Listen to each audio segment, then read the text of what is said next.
When I woke up that morning, it was the last thing I expected to happen to me that day.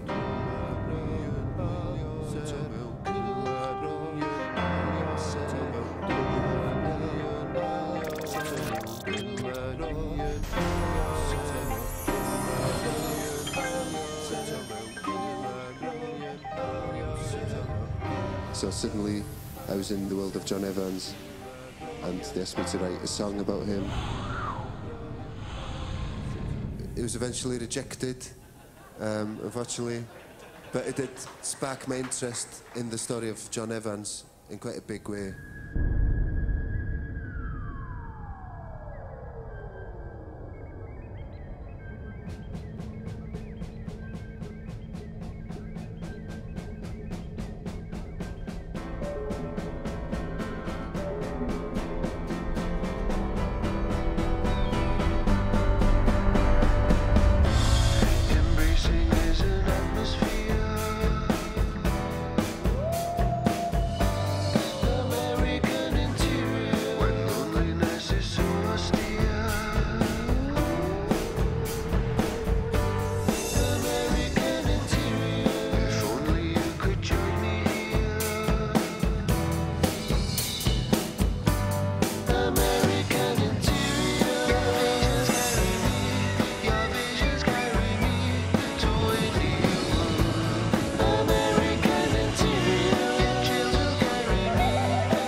In fact, he must have been in some kind of lunatic ecstasy.